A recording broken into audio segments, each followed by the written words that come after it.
The Roman Empire played an undeniably profound role in shaping the course of biblical history, especially during the life of Jesus and the early rise of Christianity.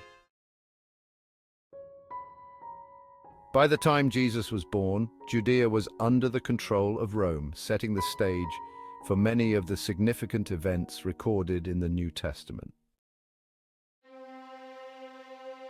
The Jews under Roman domination experienced the weight of foreign occupation, their hopes and expectations for liberation intertwined with their longing for a Messiah. They expected a leader who would deliver them from Roman oppression, a military or political figure who would re-establish the sovereignty of Israel. In this context, Jesus' message of a spiritual kingdom, not an earthly one, came as a surprise, revolutionary yet contrary to the nationalistic aspirations of many. Central to this narrative was Herod the Great, the king of Judea at the time of Jesus' birth. Although Herod was technically the king, his rule was under the thumb of the Roman Empire, making him a client king. His actions, including the infamous massacre of infants in Bethlehem, as described in the Gospel of Matthew, were driven by his fear of losing favor with Rome or being overthrown by a new king, the prophesied Messiah. The crucifixion of Jesus, a pivotal moment in Christian faith, was a form of capital punishment that only the Romans had the authority to administer. It was a method designed not only to kill, but to humiliate, inflict terror, and assert control. Reserved for the worst criminals, rebels, and non-citizens, crucifixion represented the brutal power of Rome. Pontius Pilate, the Roman governor of Judea, ultimately sentenced Jesus to this death under pressure from Jewish leaders, further illustrating Rome's grip on the region. The cross, once a symbol of Roman brutality, would become the ultimate symbol of sacrifice and redemption in Christianity.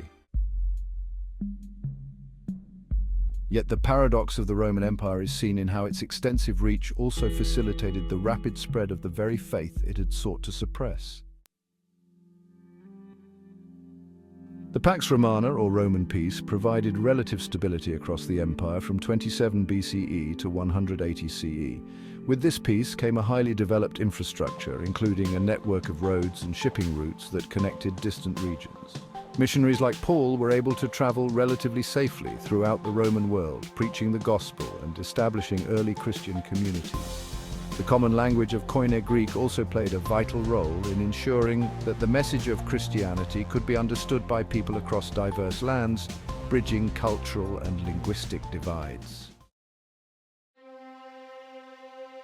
Despite this peace, early Christians often found themselves at odds with Roman authority.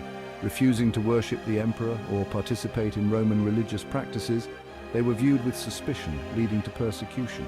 During the reigns of emperors like Nero and Domitian, many Christians were martyred for their faith, including apostles such as Peter and Paul. These persecutions, however, only served to strengthen the resolve of the early Christian communities, and the blood of the martyrs became a seed for the church's growth. One figure who navigated this tense relationship with Rome was the Apostle Paul. As a Roman citizen, Paul possessed unique privileges that allowed him to defend his ministry and avoid certain forms of punishment. His Roman citizenship granted him the right to appeal to Caesar, a fact that played a crucial role in his missionary journeys and trials. It gave Paul an advantage, enabling him to spread Christianity more freely throughout the empire. The destruction of the Second Temple in 70 CE by Roman forces was another defining moment in both Jewish and Christian history. This event, which occurred during the Jewish revolt against Roman rule, had lasting repercussions. For the Jewish people, it marked the end of temple-centric worship, leading to a significant shift in their religious practices. For early Christians, many saw this destruction as the fulfillment of Jesus' prophecies about the fall of Jerusalem. It further separated the emerging Christian faith from its Jewish roots as the Christian movement increasingly spread beyond Judea and into the Gentile world. In all these ways, the Roman Empire provided both the challenge and the means for Christianity to take root and flourish. Its dominance created the political and social backdrop for the life of Jesus, and its vast infrastructure allowed for the rapid expansion of the Christian faith across the Mediterranean world. Ironically, while Rome sought to crush any threats to its authority, it inadvertently laid the groundwork for a movement that would ultimately outlast the empire itself.